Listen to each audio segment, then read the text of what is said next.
અમદાવાદના ઝુંડાલમાં SP ring road પર મોડી રાત્રે લોકોનો ગુસ્સો ફાટી નીકળ્યો।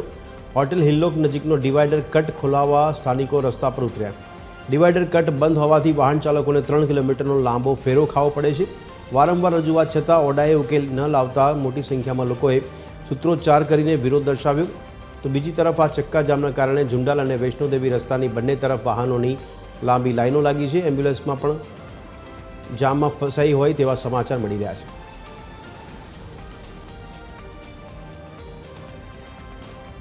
આજ અંગે વધુ વિગત આપી રહ્યા છે અમારા સંવાદદાતા આયુષી યાજ્ઞિક।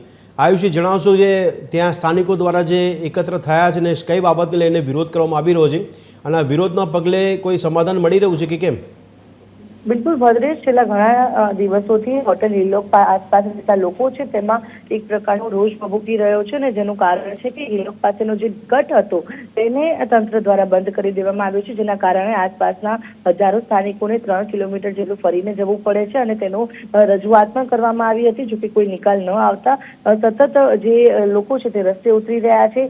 થોડા દિવસ અગાઉ પણ રવિવાર હતો ત્યારે લોકો એકત્રિત થયા હતા। રસ્તે ચક્કાજામ પરિસ્થિતિ આજે પણ સર્જાઈ છે। લોકો એકત્રિત થઈને મોટી સંખ્યામાં એકઠા થયા છે અને રસ્તા રોકીને વિરોધ કરી રહ્યા છે અને આ જે કટ છે તે ખોલવામાં આવે તેવી માંગ છે તે કરી રહ્યા છે, કારણ કે 3 કિલોમીટર લાંબુ ફરીને જવું અને સાથે જ ભારે ટ્રાફિક જામની સમસ્યાનો સામનો પણ લોકોને કરવો પડતો હોય છે। આ પ્રકારની પરિસ્થિતિને લઈને સ્થાનિકો એકત્રિત થઈને અત્યારે આ રસ્તા રોકી રહ્યા છે, ચક્કાજામ કરી રહ્યા છે, સૂત્રોચ્ચાર કરી રહ્યા છે અને જ્યારે પોલીસ પણ રસ્તા ખોલાવવા માટે આવી તો પોલીસનો પણ વિરોધ કરવામાં આવ્યો। તે પ્રકારની પરિસ્થિતિ જોવા મળી હતી અને અત્યારે જે લાંબી કતારો ગાડીઓની છે કે જે એસપી રિંગ રોડ પર જોવા મળી રહી છે, વૈષ્ણોદેવીથી ઝુંડાલ તરફનો આખો માર્ગ છે ત્યાં ટ્રાફિક જામ જોવા મળી રહ્યો છે, જેનું કારણ છે કે સ્થાનિકો રસ્તે ઉતરીને અત્યારે આ રસ્તા બંધ કરી રહ્યા છે। જી આયુષી, ધન્યવાદ સમગ્ર માહિતી આપવા બદલ।